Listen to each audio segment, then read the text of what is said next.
안녕하세요. POT 수기운동 연구소입니다. 오늘은 많은 분들이 궁금해하지만 제대로 알기 어려웠던 근막, 파시아를 설명해 드리려고 합니다. 근막은 단순히 근육을 감싸는 막이 아니라 우리 몸 전체를 하나로 연결하고 움직임과 통증을 조절하는 핵심 구조물입니다. 몸이 뻣뻣해지고 통증이 반복되고 체형이 틀어지는 이유 뒤에는 대부분 근막의 변화가 숨어 있습니다. 이번에 근막의 정의, 기능, 구조, 문제에 대해서 어떻게 근막을 바라보고 다루어야 하는지를 간단하게 설명해 드리도록 하겠습니다.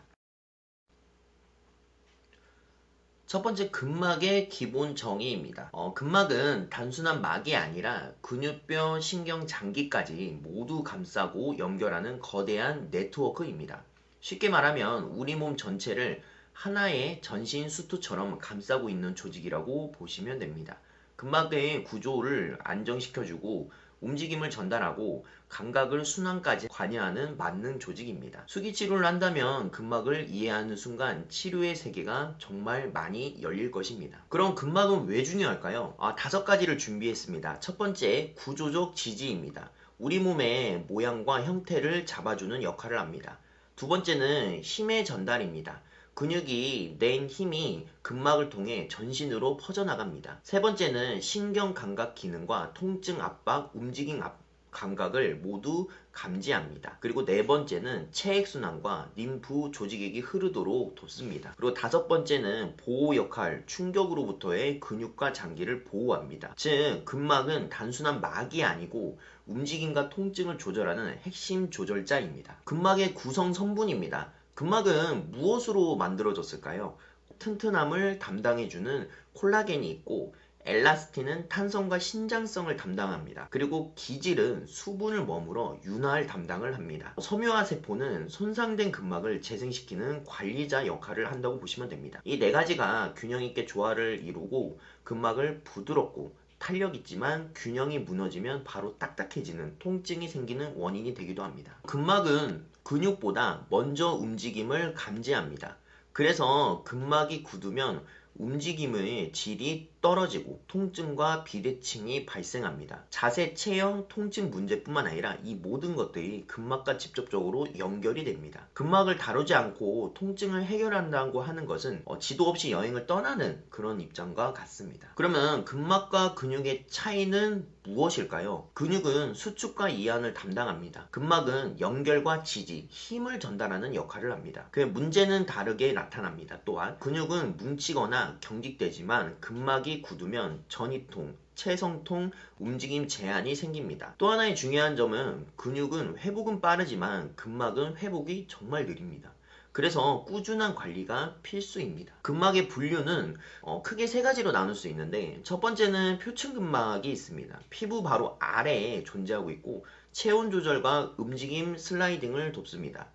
두 번째는 심부근막으로 우리가 정말 수기치료에서 많이 다루는 부분 중에 하나입니다. 그리고 세 번째는 내장근막으로 장기를 제자리를 에서 지지하고 보호하는 역할을 합니다. 이 세 가지가 서로 연결되어 전신을 하나로 움직이게 합니다. 근막의 연속성은 정말 특별한 이유는 바로 끊김없이 전신으로 이어진다는 것입니다. 그래서 발바닥이 뭉쳤는데 허리가 아플 수도 있고 어깨가 긴장해서 손목 통증이 생길 수도 있습니다. 예를 들어 발바닥이 손상이 되면 햄스트링, 허리까지 이어지는 근막의 후면선은 전형적인 근막의 연속성의 예입니다. 통증의 위치가 곧 원인이 아니라는 말은 바로 이런 이유 때문입니다. 근막의 기능적 라인입니다. 총 4가지로 구성이 돼 있고, 보면은 후면선은 발바닥에서 시작해 종아리와 햄스트링을 지나 골반 뒤쪽과 척추 기립근을 따라 두개골까지 이어지는 몸 뒤쪽 전체의 긴 사슬입니다. 이 라인은 우리 몸을 세워주고 신전 기능과 자세 유지에 핵심적입니다. 만약 후면선이 과도하게 긴장하면 햄스트링이 타이트해지고 그 다음에 허리 구김과 요통 같은 문제가 생길 수도 있습니다. 발바닥과 그 다음에 종아리, 작은 긴장도 허리까지 영향을 또한 미칠 수 있다는 것입니다.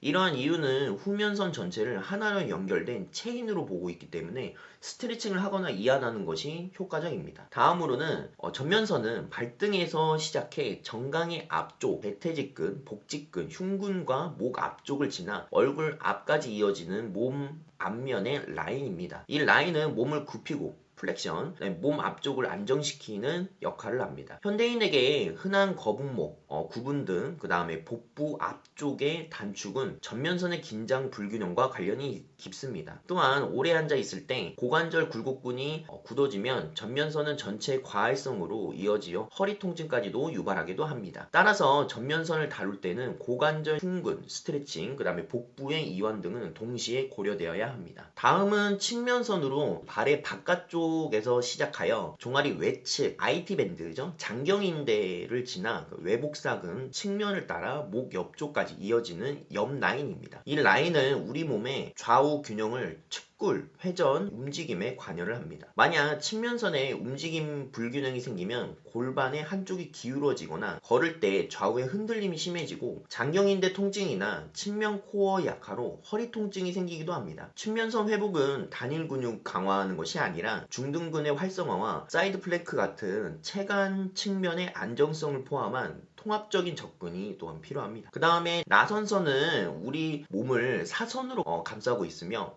회전과 비틀림을 조절하는 라인입니다. 외복사근과 내복사근, 그 다음에 장요근, 대퇴근막, 그 다음에 종아리의 경골 주변 근막이 서로 교차하며 몸을 하나로 나선형 구조로 연결합니다. 이 라인은 걷거나 달릴 때 팔과 다리가 반대 방향으로 움직이는 패턴을 조절하고 골반과 흉곽의 회전을 균형을 유지하는 데 중요한 역할을 합니다. 나선선이 비대칭적으로 긴장하면 골반이 한쪽에 틀어지거나 흉부 회전이 제한되며 골프, 테니스처럼 회전력이 필요합니다. 스포츠에서 힘이 잘 나오지 않는 현상이 나타납니다. 이를 회복하기 위해 몸통 회전 운동과 그다음에 트위스트 스트레칭, 밴드를 활용한 로테이션 움직임이 효과적입니다. 정리를 하자면 근막 기능적 라인은 각각 따로 존재하는 선처럼 보이지만 실제로는 서로 유기적으로 연결되어 몸 전체의 움직임 패턴을 만들어냅니다. 이 한 부위의 긴장이나 통증이 멀리 떨어진 다른 부위에 영향을 주는 이유도 근막적 연속성 때문입니다. 이 네 가지 라인을 이해하며 자세 분석과 동작 교정, 마사지, 그 다음에 수기요법 같은 운동 처방에서도 단편적인 접근이 아니라 전체적인 체계에서 보는 통합적인 기능이 통합적 접근이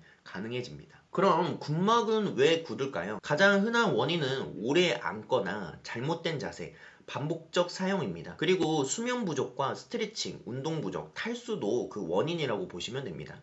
특히 수분 부족은 근막을 즉시 딱딱하게 만드는 원인이 되기 때문에 근막은 물을 먹고 살아가는 조직입니다. 그래서 수분 보충이 정말 중요합니다. 근막이 굳으면 나타나는 증상입니다. 그러면 근막이 굳으면 어떤 일들이 생길까요? 전신 통증과 움직임 둔화, 그 다음에 유연성 저하, 그 다음에 체형 비틀림, 신경 혈류 순환 저하나 그리고 트리거 포인트까지 발생합니다. 이 모든 문제가 근막을 하나로 연결되기 때문입니다. 그래서 통증의 열쇠는 바로 근막에 있다고 보셔도 됩니다. 근막 이완의 필요성입니다.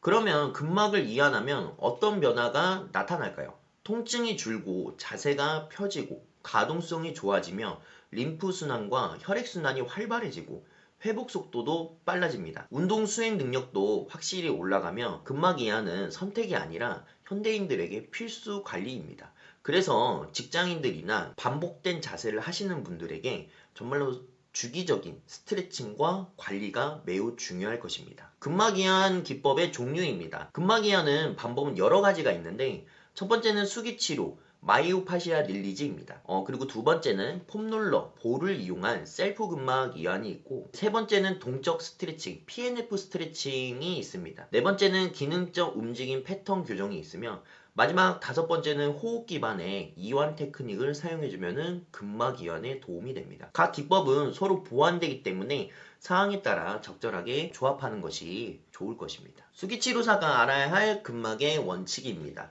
첫 번째, 수기치료는 통증 부위가 원인은 아니라는 것입니다. 두 번째는 근막은 전체 네트워크가 작동합니다. 세 번째는 한 부분이 아니라 라인 전체를 반드시 봐야 한다는 것입니다. 네 번째는 빠른 자극보다 지속적 압력이 훨씬 효과적입니다. 다섯 번째는 근막은 수분 온도, 호흡의 영향을 크게 받습니다. 그래서 이 수기치료를 진행할 때 이 다섯 가지의 요소를 파악하고 이해하고 적용한다면 훨씬 근막 이완의 치료 수준이 한 단계 정도 올라갈 수 있습니다. 결론입니다. 근막을 이해하면 치료가 쉬워질 수 있습니다.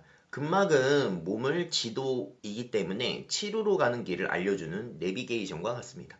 전신의 연결성을 이해하는 순간 수기 치료의 정확도, 성공률도 올라갑니다. 그렇기 때문에 여러분들의 치료도 더 빛나고, 그 다음에 일상에서 하루하루 살아가는 여러분들의 건강을 위해 근막의 세계의 새로운 가능성을 발견하시기 바랍니다. 여러분들의 의견은 어떤가요? 시청해주셔서 감사합니다.